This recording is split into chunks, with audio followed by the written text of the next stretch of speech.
Dati kasi sabi ko, ubusin na lang namin yung permit namin sa Vancouver, enjoy na lang namin. Tapos meron pang time na nagko-compute ako, dapat makapag-save ako ng ganito isang buwan. Para kung sakaling umuwi ako sa Pilipinas, meron ako pang start ulit, gano'n, sabi ko. Oo. Pero hindi nangyari yun eh. Iba ulit yung pananaw ko eh. Kasi sabi ko, hanggat may natitira pa, dyan sa aming permit, ilalaban ko pa to hanggang sa huli. Kasi kung wala talaga, at least sinubukan ko.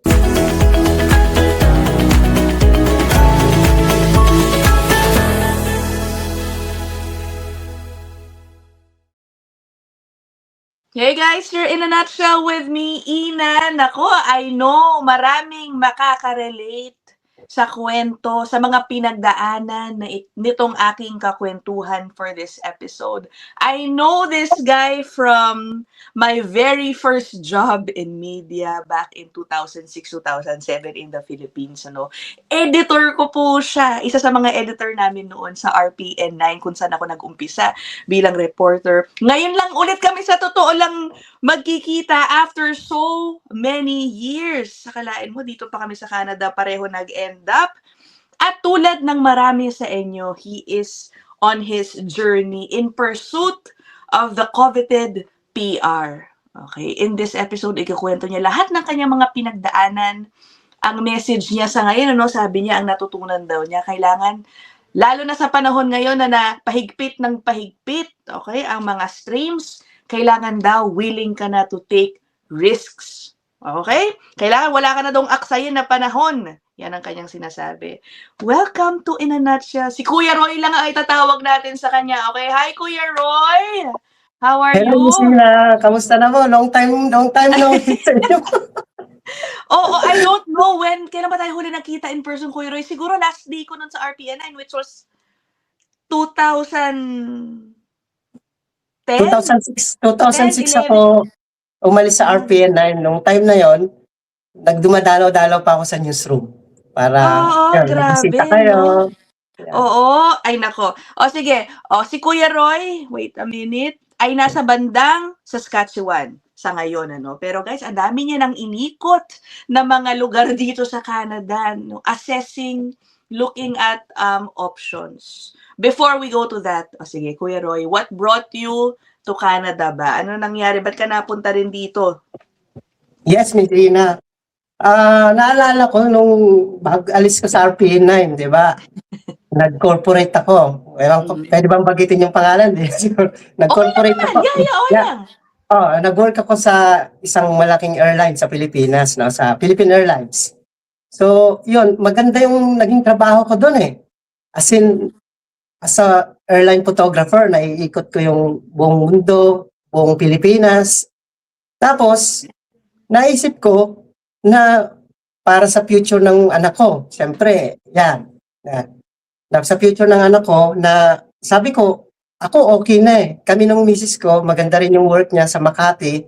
Okay na yung status namin eh. Kaya lang, sabi ko, paano yung anak ko? Ako nga okay. Pero yung anak ko, makikipagbakbakan pa siya sa Pilipinas. Sabi, alam mo naman sa Pilipinas, mahirap. Sabi kong ganon. Tapos, Kung wala kang kakilala. kung wala kang kilala, yung mga backer system. Sorry, hindi naman. Ngayon, sabi ko sa asawa ko, subukan natin mag-abroad, mag-Canada. Yung asawa ko, sabi niya, yung wife ko, hindi, wala pa sa isip niya yung mga abroad. Sabi niya, hindi, dito na lang tayo sa Pilipinas. Sabi ko, okay naman yung trabaho namin dito.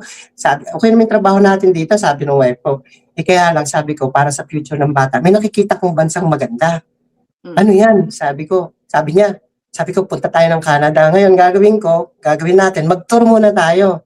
Kung gusto nyo, apply tayo. Kung hindi, o di, wag na lang. So, way back 2018, nag-tour kami dito sa Canada. Okay, visitor lang. Okay. Tapos nung pag-visit namin, nag-decide kami mag-asawa na, sige, mag-abroad tayo. So, anong pathway? Naisip namin, kasi uso nun eh, nung 2019 na, yung mga student pathway. Tapos, pero 2014, parang gusto ko na mag-apply kahit ako na lang muna mag-isa. Sabi ko, ayaw ko ng iba. 2014. As early as 2014, okay. As early as 2014. Kaya lang, wala sa namin, Miss Ina, na maghiwa-hiwalay kami. Okay. ng pamilya ko. Sabi ko, kung nasaan ako, andun rin yung asawa ko, andun yung anak ko. So, noong 2019, nag-apply si Mrs. ng study permit. Tapos, yun, pandemic. Naka-apply na kami. Yung first application namin is family, na-refuse kami noon.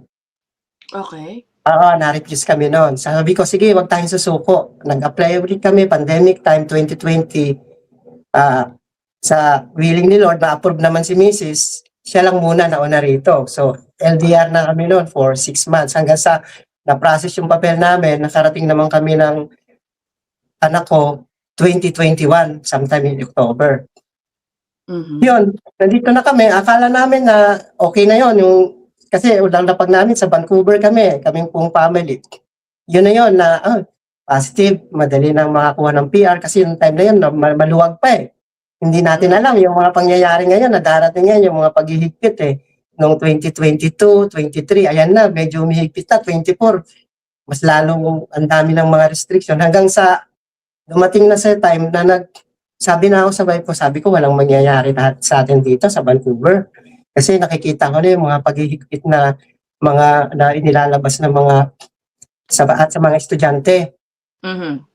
Kaya ang ginawa ko nung time na yon, Sina, umikot ako. Pupunta ako ng Alberta, nagtanong-tanong ako sa mga kilala, nagpunta rin ako ng Vernon, nagpunta ako ng Kelowna.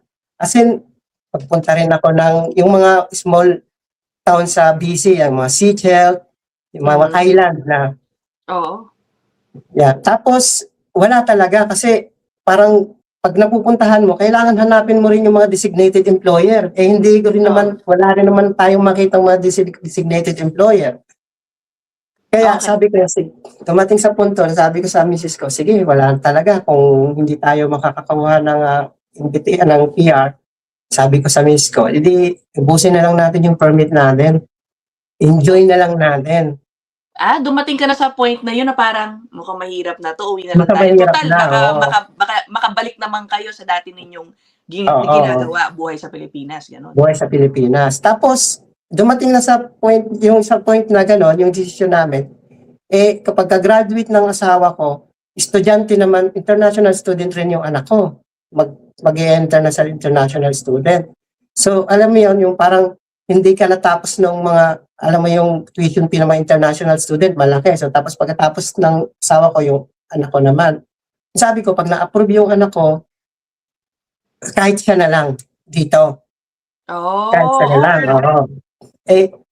Sabi ko, parang dinala ko yung pamilya ko rito, tapos uuwi kami mag-asawa, iiwanan ko yung anak ko, parang hindi ko yan kaya. Kaya sabi ko sa wife ko, hindi, may natitira pa tayong 1 year and 9 months.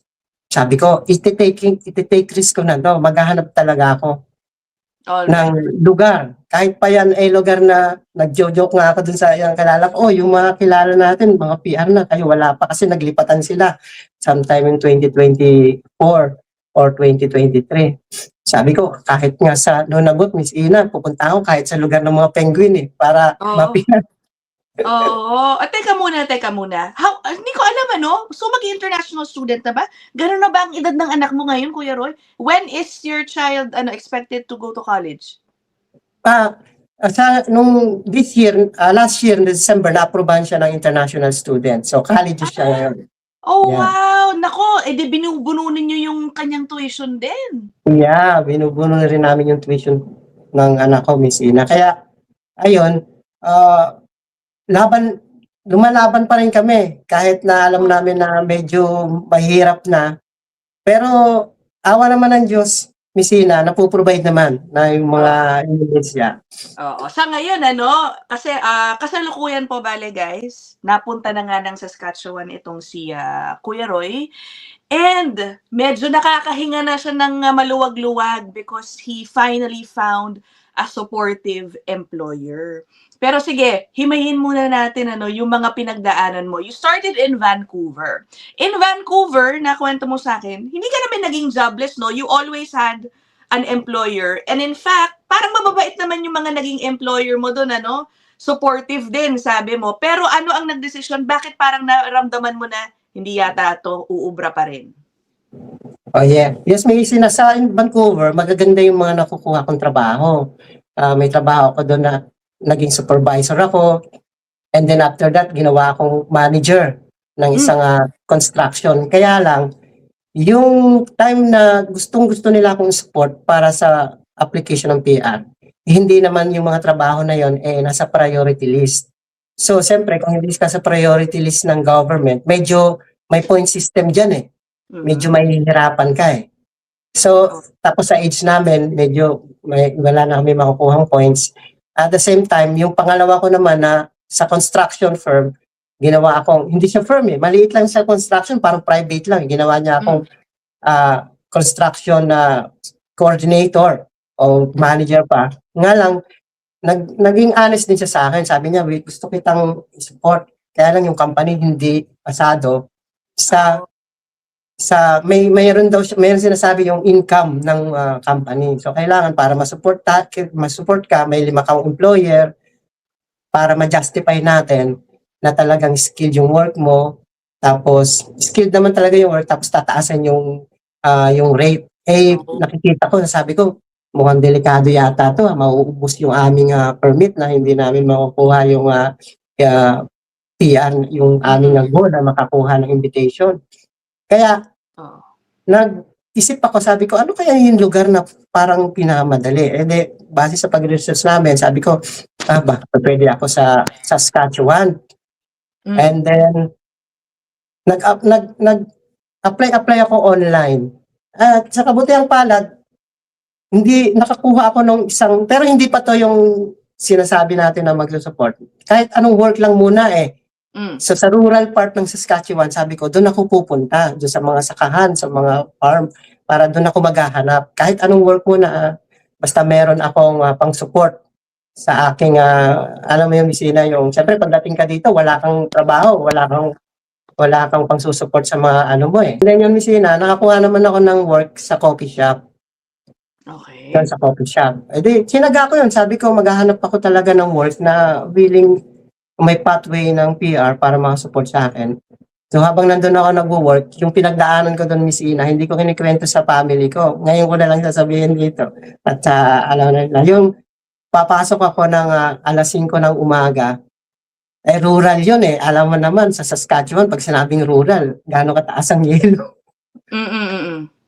So, pagising ko sa umaga, tinignan ko kung ano yung weather. Sabi ko, minus 30. Sabi ko, akala ko, ano lang ako, minus 30, feels like minus 40, something gano'n.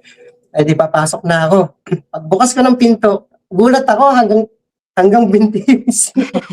Sabi ko, paano ko papasok na ito? Yun, pinilit ko talaga, sinaga ko yun, Miss Ina, parang hinahawi ko yung yelo, tapos yung lugar na napuntahan ko siya, parang dibdib na lugar na naglalakad ako sa isang lugar ng mga puro puno, tapos paglilingan ako, kaliwa kanan, may mga bakat ng mga, hindi ko alam kung wild animals ba yun. Parang habang naglalakad ako, lingon ako ng lingon sa likod, baka ako, hinahabol na ako ng mga kayote, naglalakad ako doon ng 3 kilometro for 30 minutes para makabalik kasi wala naman akong sasakyan pagdating ko doon Naku, hindi biro yun Hindi biro yun. Tinitiis ko yun. So parang in-enjoy ko na lang, Miss Ina, kaysa yung parang mawalan ako ng loob, mawalan ako ng lakas ng loob, humina yung aking fighting spirit, in-enjoy ko na lang yun, yung time na yun. Sabi ko, wala namang masama kasi kung hindi ko susubukan to, hindi ko itatry, baka doon mapagsisiyan pa. At least tinry ko, kung wala, ayos lang. Sinubukan ko siya. Teka, ito yung first job mo in Saskatchewan, Kuya Roy? Yeah, sa coffee shop. Yeah. Okay. Tapos, bumalik ka pa ba? Si Mrs. nasaan at this point? Si Mrs. at saka yung anak ko, nasa Vancouver sila ngayon at this point. Sila. Ayun na nga, isa po yan. Isa, syempre, kailangan gawin ng ilan. Dahil sa tingin nila, yun ang kailangan mag-LDR muna, yung isa, susubok sa ibang probinsya. Si Mrs. pala, Kuya Roy, how is she? Is she also trying sa sarili niya makahanap ng PR pathway also for the family? Yes, Miss Ina. Maraming sinubukan si Mrs. Nag-apply siya related sa tinapos niya kasi graduate siya ng HR, yung Business Management of Human Resource. alam mo naman sa Vancouver yung kung competition medyo mabigat, di ba? And Mhm. then yung time na naging open yung tinatawag na ECE, di ba? Yung ECE, yung Early Child Education. Eh di syempre, yung kung ano yung trend, talagang doon talaga pupuntahan ng mga katulad namin, ng mga aspiring to get PR. Nag-aral din ulit si Mrs. No na Oh. additional course niya. And ngayon, nakakakuha naman siya ng mga volunteering work dyan sa Vancouver ng mga ECE. Sabi ko, okay lang yan.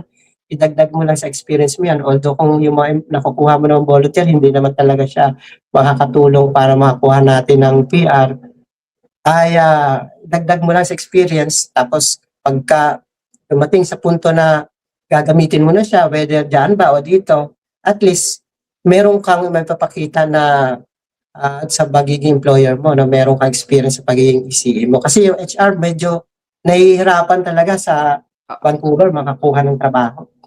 Okay, okay. So, how long na kayong, LDR? Sinubukan niyo siguro din, Kuya Roy, 'no, bago ka natuluyan diyan sa Saskatchewan pala, nabanggit mo kanina, you were looking at other rural towns in BC kasama, 'no? Siguro ang una mong nasa isip, at least mas madaling lumipat na sama-sama kayo kung rural town sa BC ang pupuntahan ninyo. Pero hindi gano'n kadali yung naging experience looking for an employer. Kuwento mo naman, ano bang mga nangyari sa'yo do'n nung nag-iikot ka? O yung nag-ikot ako ng Miss Ina, unang pinuntahan Vernon.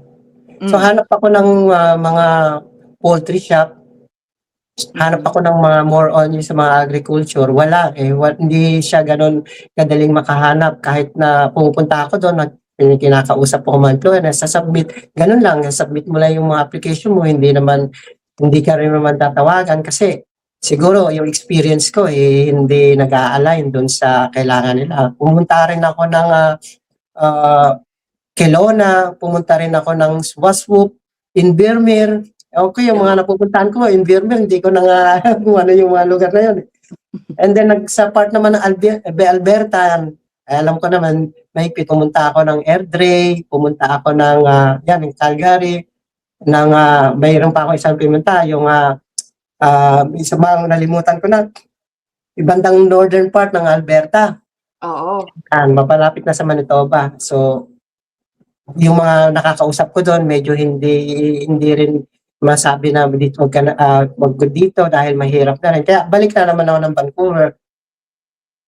Yun, Oo, mahirap ano? At mahirap. saka parang mukhang lahat talaga sinusubukan mo na. Nagsasara, oo. Oo, 'no, kung saan-saan ka na naghanap, and you were more than willing to take on any job basta in demand kumbaga. Mukhang inaaral mo naman, Kuya Roy, eh, 'no, kung ano Yeah, yung oo, demand dun oo. sa probinsya na yun. Sa probinsya. Alright. O paano ka na nag-decide na mukhang Saskatchewan na ang kailangan kong puntahan? Ano nangyari? Sa Saskatchewan kasi medyo nakikita ko hindi pa siya gano'n ka-saturated lalo kung willing ka dun sa mga rural town nila. Marami kasing mga rural town dito na medyo kokonti pa lang yung mga tao. Meron akong isang kaibigan na nag-encourage sa'kin, galing sila ng Toronto. Hmm. Kasamahan ko siya sa Philippine Airlines din. Sabi Hmm. niya, "Kuya Roy," kuya rin tawag sa'kin, eh, Mhm. "nasa Vancouver pa ako, wag kang mag-stay diyan sa lugar na 'yan." Kasi kami sa Toronto rin, wala na rin. So ang ginawa nung kaibigan ko na 'yun, yung asawa niya, parang katulad din namin, yung wife ko, 'yun yung estudyante, 'yun yung kaibigan. Pumunta rin dito sa Saskatchewan. Ang pinuntahan niyang lugar, rural din na hindi ko rin alam, nakatira lang daw ay 1,000 tao. Okey. Oo. So ngayon, nung nandun siya, yung kanyang unang nakuhang trabaho hindi rin naman align sa work. So ang naging isip niya na maghahanap siya. So parang yun ang naging pattern ko rin dun sa Oh, kaibigan ko na yun. Sabi niya, pagdating dito, maghanap ka na lang. Hindi yung okey. mag-a-apply ka, nandun ka pala sa Vancouver. Kasi pag interesado sa yung employer at kailangan ka, wala ka dun sa lugar, hindi possible yun na mahal ka. Kaya isa rin yun yung nagbigay sa akin ng lakas ng loob na pumunta rin, maging risk taker din. Pumunta dito na wala akong kakilala. As in, wala Oo. akong kakilala. As in, tinatawag na, bahala na pagdating dito, ipi-figure out ko na lang kung anong meron. Oo. So, ano yun, yan na yung pag-uusapan natin, yung talagang you took a big risk Again, Andun ka na sa silipin point na. na talagang sabi mo sa misis siguro na hindi na 'to pupuwede 'no? Baka kung wala akong kasi ang nangyari nung tumitingin ka sa rural towns, wala kang mahanap na employer, balik ka sa Vancouver. This Yeah, time oo. around, you decided bahala na kahit wala pang employer, lilipat ka na. Wala kang Yeah. kakilala, wala kang connection, lumipat ka pa rin. Yeah. Importante kasi yung Miss Ina, yung may connection Mm, ka at kakilala. Talaga okey. dito yun. Yung magre-refer sa'yo na kahit wala kang experience, kung may iba-vouch ka ng isang kaibigan mo o nung kakilala mo, eh, medyo may chance ka na makakuha ng trabaho. Trabaho pa lang, hindi mo naman alam kung yung trabaho na yun, eh, pang PR talaga, no? So, yung dumating ako dito, yun lang yung mindset ko na magkaroon na ng trabaho. Tapos dito ko Mm, na i-figure out. Hanapin ko na lang. okey. So how has it been after the coffee shop? I assume, 'di ba, obviously umalis ka na dun sa coffee shop. Ano, paano ka naghanap ng trabaho? Wala kang at all kakilala, ano yeah, sige ikuwento mo. Oh, yung nandun ako sa coffee shop, sabi ko, tatapusin ko lang yung winter kasi susuyurin ko yung mga nandun sa gilid. Marami kasing mga dun sa rural na puntahan, maraming mga farm dun eh. Mhm. So, yun ang balak kong puntahan, yung may farm dun na mga piggery, may grains farm, at kung ano-ano pa, may mga potato farm.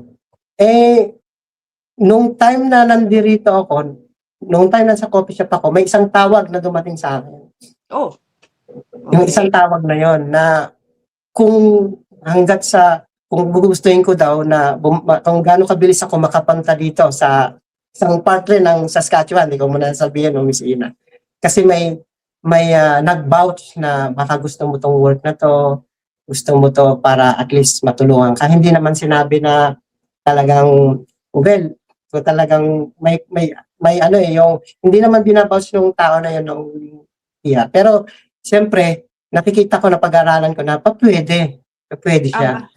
Oh, sige. Siyempre Pwede. guys, so intindihin na lang natin, ayaw siguro ni Kuya Roy kasi mag-divulge 'no, kung Yeah, paano yeah. siya nakapunta, yung mga nakatulong sa kanya. But definitely mukhang may nakatulong sa'yo, isa siguro sa nakilala mo along the way, gano'n ba ang Gawin, yeah, nangyari? yeah, yeah, yung sa Na parang, biyahe. "Uy, yung kaibigan ko nandiyan sa Saskatchewan at na-refer ka dun." Gano'n? Yeah, ganon nga nangyari, Miss Ina. Nakilala ko silang si Along the Way habang pupunta kami dito. Kasi nung time na pumunta ako dito, hinatid ako nung asawa ko at saka nung isang kaibigan namin sa churchmate namin.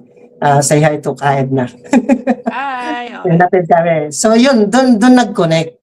Doon nag-connect po yung aming yung pagkakataon na yun. Actually, wala talaga akong kakilala rito, Miss Ina. As in, zero talaga yung kakilala ko. Kaya pagdating dito, yung tawag na yon, sige, right there and there, yung pagkatawag, gaano ka kabilis makakabalik dito sa lugar na to?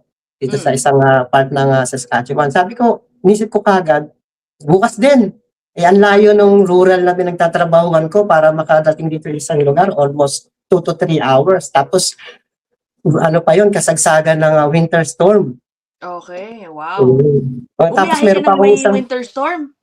yung pagkatapos na ng winter Okey. storm, kasi yun na, kasagsagan nun Oh, eh. Meron pang part na yung dati kong nirerentahan, kasi wala naman akong balak talaga magtagal doon. So, sabi niya, mayroong contract sa mga renta. Sabi niya, pirmahan mo to. Sabi ko, nako, hindi ako makakapirma ng 6 months kasi alam ko naman hindi ako magtatagal kasi gusto nila 6 months. So, sabi niya, kung hindi ka yun makaka-rent, eh, pwedeng umalis ka na kasi may ibang magre-renta. So, doon rin yan nag-connect. Sabi ko, baka ito na yung sign na kailangan ko na lumipat kasi wala na akong bahay. Tapos, kasagsagan pa ng, winter nun eh. Sometime in January nun. So, nung paglipat ko dito sa isang part ng Saskatchewan din, yun na. Nabuhayan na ako ng loob, Miss Ina. oh. Parang ano 'no, everything fell into place ba? Ang tama Yes, ba opo. pagkaintindi ko 'no? Nung Opo, nagtatrabaho ka ganun. sa coffee shop, biglang dumating yung job opportunity, tapos yung nangyayari sa apartment mo, yun din around that time na parang Yeah, pinapaalis opo. ka na? Opo, sabi niya, paalis ka na kasi sorry to say. Hindi, naiintindihan ko naman sila, tsaka Oo, report ko rin doon na alam ko naman na talagang hindi naman ako magtatagal ng 6 months. Eh, ang akala ko naman, okay lang yon kasi gusto rin naman nila long term. Eh, hindi ko siya oo, mapirmahan. Kasi alam ko naman na hindi rin ako magtatagal doon. Naghahanap rin ako ng ibang part ng rural. So sabi niya, oo. sige, kung hindi vacate mo na lang yung room. may 3 bagahe ang dala-dala ko noon. Tapos ito na, nung time na tomorrow, pa-flight ako, ay, magta-travel ako pabalik dito isang part ng Saskatchewan, wala akong matulugan. Sabi Oh. ko, paano na to? Wala akong matulugan. Alam mo, magpapadala talaga sa iyo ang itaas ang Panginoon, no? Ang ama ng mga taong tutulong sa iyo na hindi mo alam eh. So, bitbit ko yung 3 bagahe ko. Punta ako sa isang may nadaanan ako isang Filipino restaurant o Filipino food house diyan sa rural. Sabi ko, ate, wala akong matitirahan ngayon eh kasi hindi na ako pwede doon sa tinitirahan ko ngayon, sabi ko. Tapos ang dami niyang mga ni-repair. Hanggang sa dumating sa punto, sige, dito ka na lang sa bahay kasi pumayag naman yung asawa ko na mag-stay ka muna. So yun, nagpasalamat na lang ako sa kanya kasi wala eh. Hindi, ang mangyayari sa akin nun, sakali ako matutulog. Oo, talaga ba? Wow, amazing. Nakaka-touch naman. Amazing. Oo. How long did you stay there? Overnight o ano ba hanggang nakahanap ka ng Oh, apartment? actually, overnight, nag 2 nights na kasi nag-charge muna ako no, nung gabi na yun. Sabi ko, pwede bang mag-charge muna ako bago ako bumalik bago ako pumunta dun sa pupuntahan ko. And then, mabait silang pamilya sila. Si Ate Jean, Okay. nagpapasalamat ako si Ate Jean. Diyan. Pag mapunta kayo diyan sa restaurant nila, kabayan. I see. Okay. So, tapos, ito na, nakahanap ka na ng apartment. And then, you met the employer. You went to your supposed employer. Yeah. At okay naman. No? So, kamusta Okay dyan naman, ngayon? hopefully. At mukhang dyan ka na muna mananatili ba? Opo, Miss Ina. At yun, talagang yung employer na yon very supportive sila. Ngayon pala, nagpapasalamat na rin ako sa kanila. And then, naging maayos na lahat hanggang sa nagkaroon na ako ng kakilala rito, nagkaroon na ako ng mga kaibigan, nakakuha na rin ako ng maayos na tirahan hanggang sa sabi ko dun sa magina ko na pwede na kayo lumipat dito. So hopefully by this coming month, nandito na rin sila. And then tatransfer ko na rin yung anak ko dito sa Saskatchewan para mag-aral. Wow! Ilang months ka na ba dyan, Kuya Roy? Ano na ako, Missina, 3 months pa lang. Medyo mabilis lang din in a way. Mabilis, Kahit yeah. pa paano, mabilis mo nahanap itong si employer. Pero priority Yes, occupation, yes, kaya priority okay ka dyan. Medyo okay yung Missina. Babalitaan ko na lang yan sa mga susunod. Baka magkaroon pa ng part 2. Nako, hindi, i-pray natin yan, na yan na yun. Okay, kung buti pala Kuya Roy, nababalikan mo yung mga panahon, sabi mo kanina na okay ka na, sinasabi mo sa misis mo na ubusin na lang natin yung permit natin, uwi na lang tayo. Ngayon, iba na. Ano bang nasa isip mo? Ngayon iba na, Miss Ina. Medyo nagliliwanag na yung mga dati kasi sabi ko, ubusin na lang namin yung permit namin sa Vancouver, enjoy na lang namin. Tapos mayroon pang time na nagko-compute ako, dapat makapag-save ako ng ganito isang buwan. Para kung sakaling uuwi ako sa Pilipinas, meron ako pang start ulit, gano'n, sabi ko. Oo. Pero hindi nangyari yun eh. Oo. Nag-iba ulit yung pananaw ko eh. Kasi sabi ko, hanggat may natitira pa dyan sa aming permit, ilalaban ko pa to hanggang sa huli. Kasi kung wala talaga, at least sinubukan ko. Wala akong regrets, Miss Ina.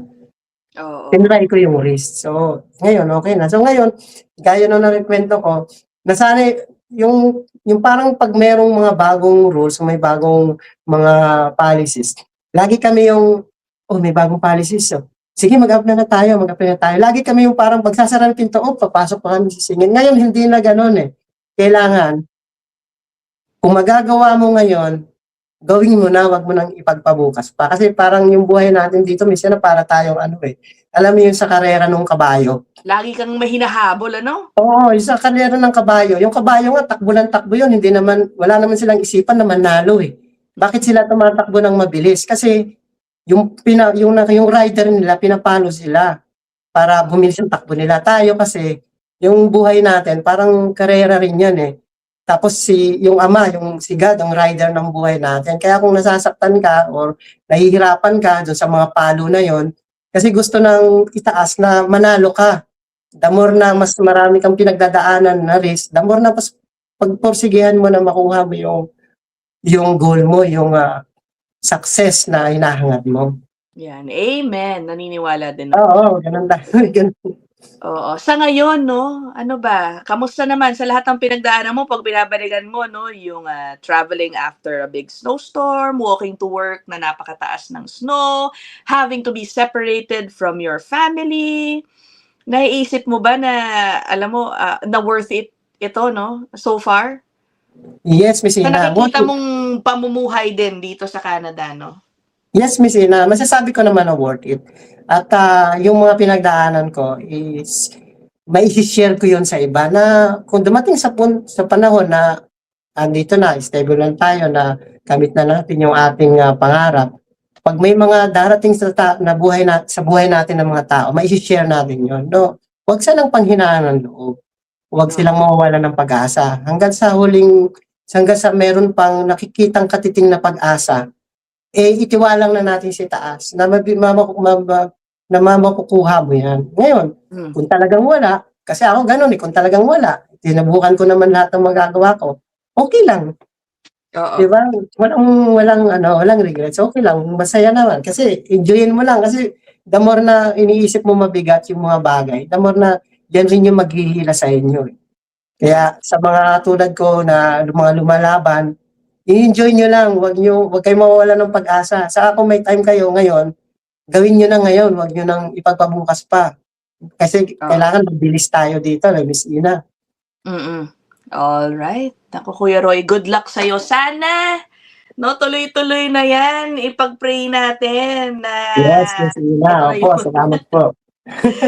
okay. So, guys, kung nakaka-relate kayo, may sarili din kayong, kuwento similar to Kuya Roy's, feel free to put them down there in the comment section. Again, hindi kayo nag-iisa 'no. Thanks so much, Kuya Roy, for sharing your story. Thank We'll you, end Miss this Ina. episode here. Bye-bye. See you guys in the next one. Bye. Bye.